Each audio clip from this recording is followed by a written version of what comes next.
नमस्कार, नवीन योग में आपका स्वागत है। पिछले के वीडियो में हम 30 तक प्रश्नों का हल कर चुके थे।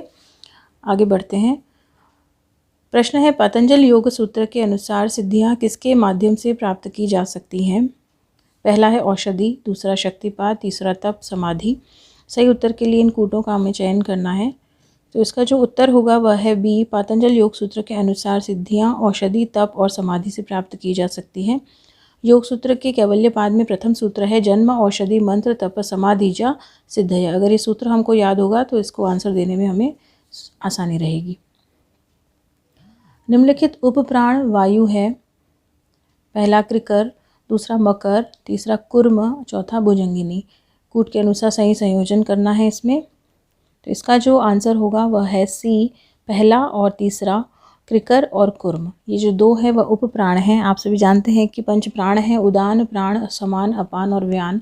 उपप्राण है देवदत्त, नाग, कृकल, कुर्म और धनंजय। अगला प्रश्न है, कुंठा के प्रमुख स्रोत हैं। पहला वातावरण संबंधी कारक, दूसरा व्यक्तिगत कारक, तीसरा विवाद, चौथा है सकारात्मक लक्ष्य। कूटों के अनुसार सही संयोजन करना है। उसके अनुसार इसका आंसर होगा बी। कुंठा के प्रमुख स्रोत हैं विवाद, व्यक्तिगत कारक और वातावरण संबंधी कारक। अगला प्रश्न है, अग्नाशय या पैंक्रियास किन हार्मोन का स्राव करता है? सोमेटोस्टेटिन, ग्लूकेगॉन, कॉर्टिसोल और एपिनेफ्रिन। तो इसका जो आंसर होगा वह बी। अग्नाशय सोमेटोस्टेटिन एवं कॉर्टिसोल हार्मोन का स्राव करता है। अगला प्रश्न है, हमारे आहार के सार घटक क्या हैं? प्रोटीन्स, मिनरल्स, फैट्स और विटामिन्स। उत्तर देने के लिए कूट का प्रयोग करना है। तो इसका उत्तर होगा बी, पहला और तीसरा। प्रोटीन और फैट जरूरी घटक हैं आहार के।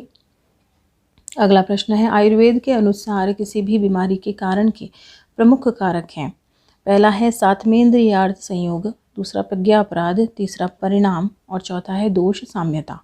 सही उत्तर देने के लिए नीचे दिए गए कूट का हमें संयोजन करना है। तो इसका उत्तर होगा ए, सेकंड और तीसरा, प्रज्ञा अपराध और परिणाम।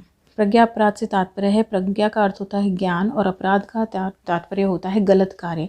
अर्थात ज्ञान होते हुए भी जब हम गलत कार्य करते हैं, सब कुछ जानते हुए भी हम गलत कार्य करते हैं, तो उसे प्रज्ञा अपराध की श्रेणी में रखा गया है। उसके साथ परिणाम का मीनिंग होता है कि पेट के संबंधित जो भी शूल होते हैं, दर्द होते हैं, डाइजेशन की जो प्रॉब्लम होती है, उसको हम परिणाम शूल में आयुर्वेद में आता है। तो इसलिए इनके ये दो आंसर होंगे, प्रज्ञा अपराध और परिणाम। अगला प्रश्न है, वात प्रधान प्रकृति वाले व्यक्तियों के लिए किन गुणों से युक्त आहार लाभदायक है? सही उत्तर देने के लिए नीचे दिए गए कूट का प्रयोग करना है। पहला है शीत, मधुर, उष्ण और लघु। इसका आंसर होगा डी, दूसरा और तीसरा, जिसमें वात प्रधान प्रवृत्ति वाले व्यक्तियों के लिए मधुर एवं उष्ण गुणों से युक्त आहार लाभदायक होते हैं। अगला प्रश्न है, निम्नलिखित में से कौन से योगाभ्यास अम्ल पित्त के मरीजों के लिए लाभदायक है? धौती, कपालभाति, पश्चिमोत्तानासन, नाड़ी शोधन।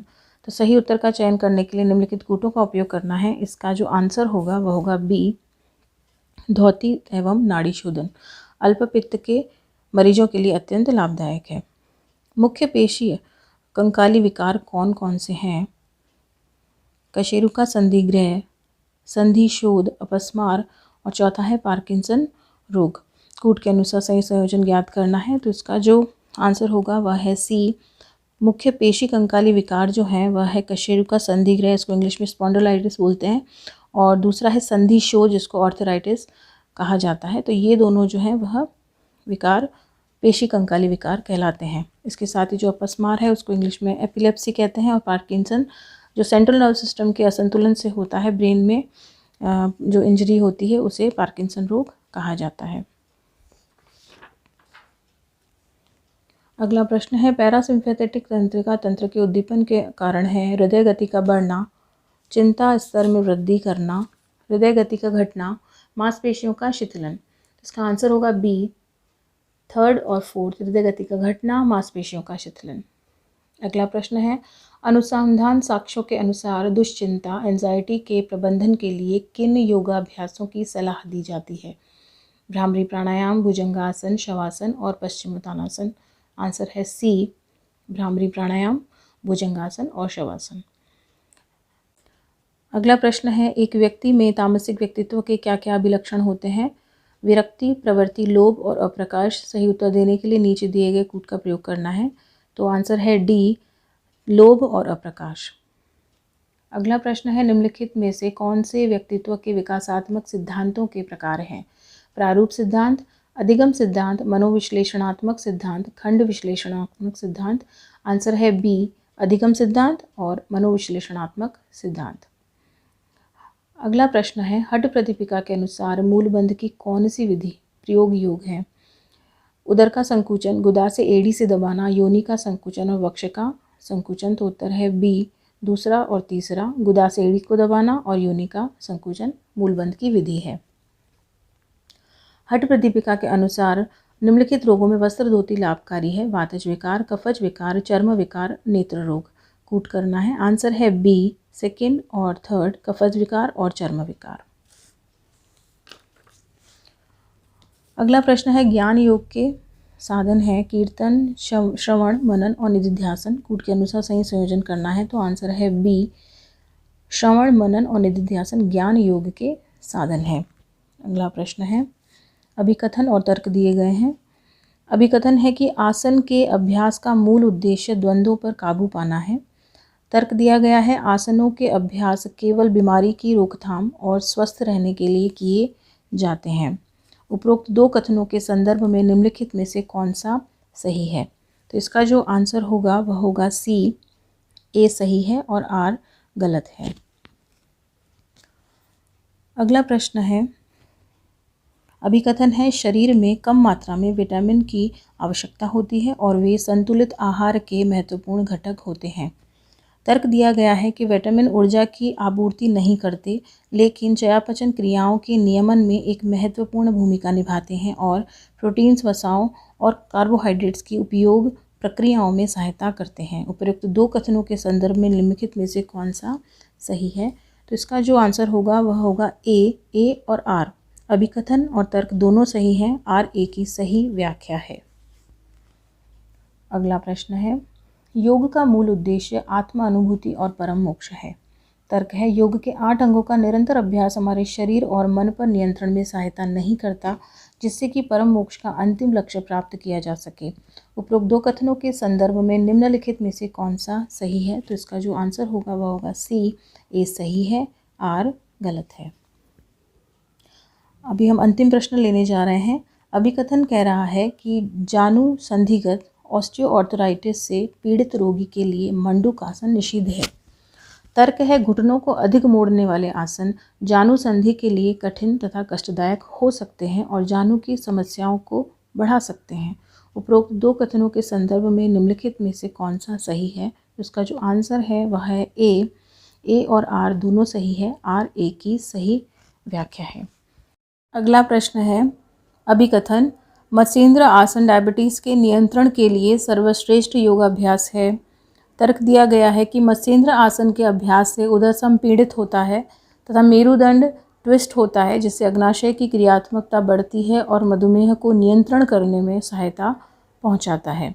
उपरोक्त दो कथनों के संदर्भ में निम्नलिखित में से कौन सा सही है? तो इसका जो आंसर है वह है ए। अभिकथन और तर्क दोनों सही हैं तथा तर्क अभिकथन की सही व्याख्या करता है। अगला अभिकथन है कि मानवीय मूल्य एक पहिए की धुरी के सदृश है और दूसरे प्रकारों के मूल्य इसके चारों ओर होते हैं।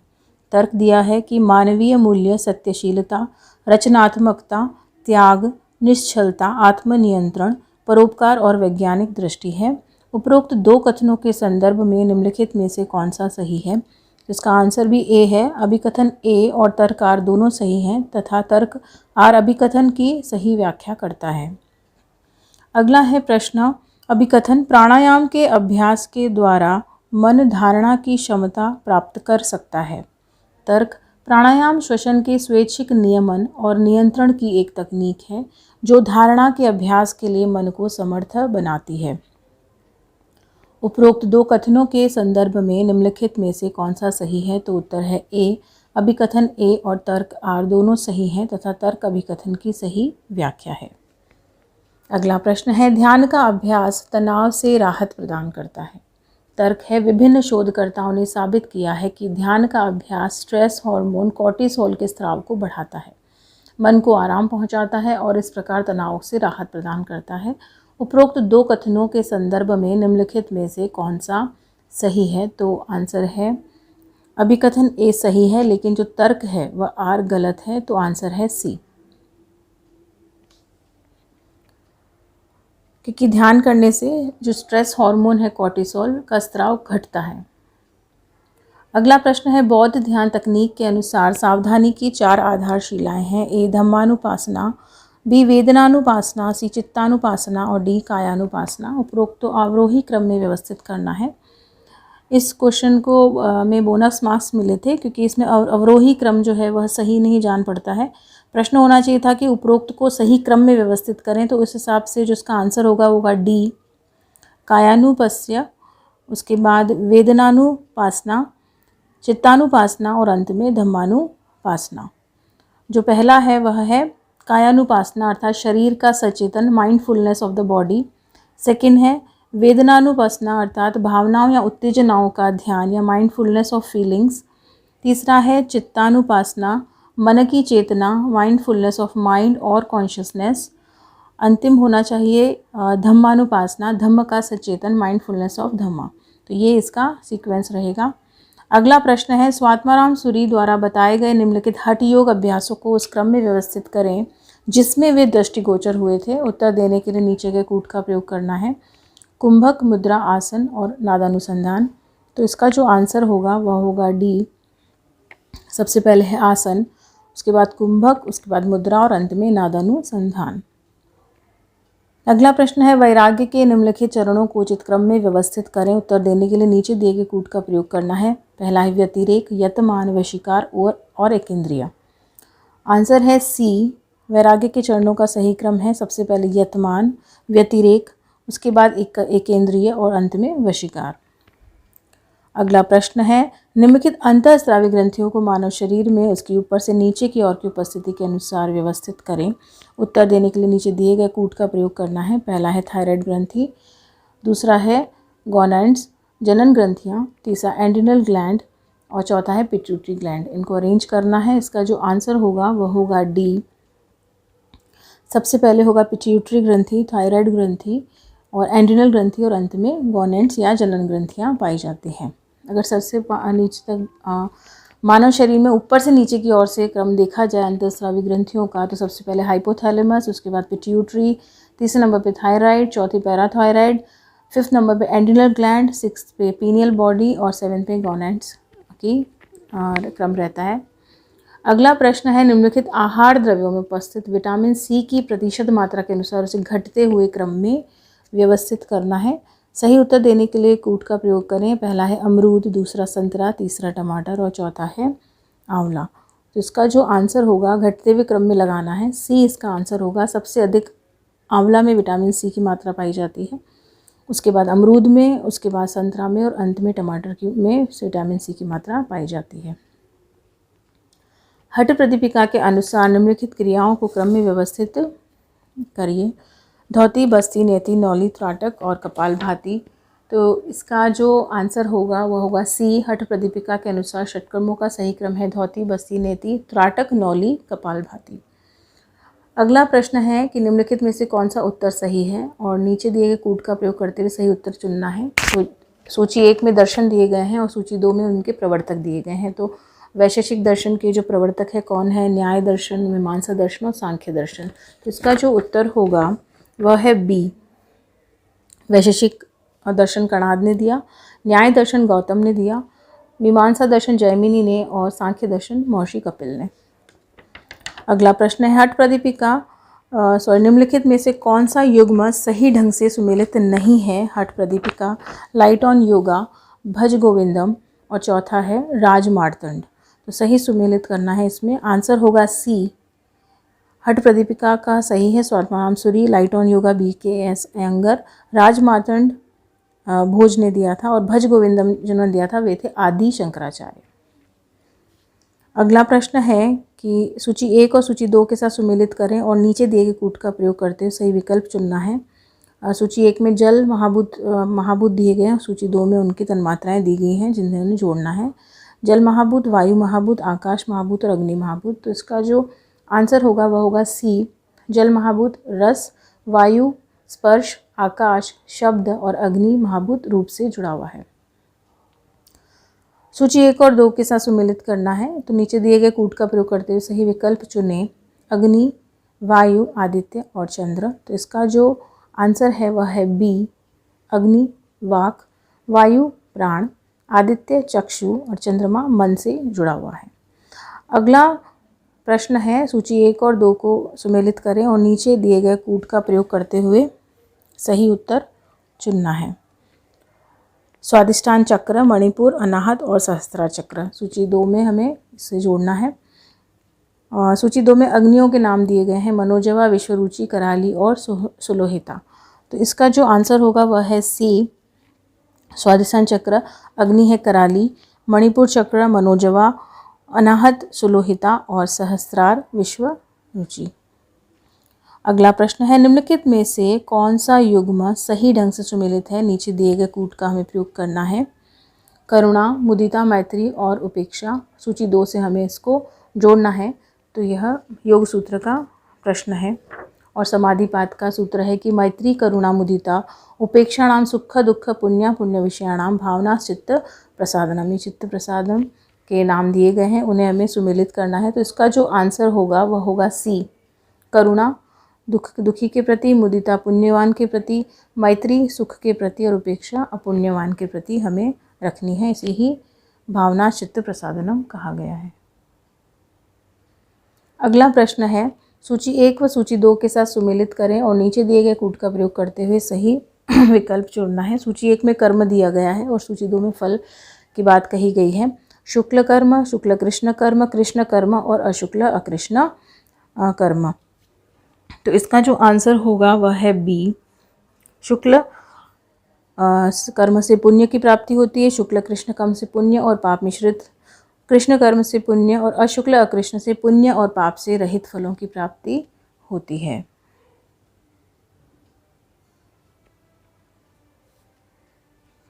अगला प्रश्न है, निम्नलिखित में से कौन सा युग्म सही ढंग से सुमेलित नहीं है? आसन, प्राणायाम, प्रत्याहार और ध्यान। तो इसका जो आंसर होगा वह है ए, प्राणायाम हमें लाघवता देता है, प्रत्याहार से धैर्य प्राप्त होता है और ध्यान से प्रत्यक्षता की प्राप्ति होती है। अगला जो प्रश्न है वह है, सूची 1 व सूची 2 के साथ सुमेलित करना है। नीचे दिए कूट का प्रयोग करना है। Cerebrum, cerebellum, medulla oblongata, hypothalamus. तो इसका जो आंसर होगा वह है सी, सेरिब्रम का काम है भाव, श्रवण और दृष्टि को नियंत्रित करता है। सेरिबेलम स्थिति और स्थिति संबंधी क्रियाओं का नियमन करता है। मेडुला ऑब्लांगेटा श्वसन और रक्त परिसंचरण तंत्र को नियंत्रित करता है और हाइपोथैलेमस शरीर के तापमान, भूख और प्यास का नियमन करता है। अगला व अंतिम प्रश्न है, सूची 1 व 2 को के साथ सुमेलित करें।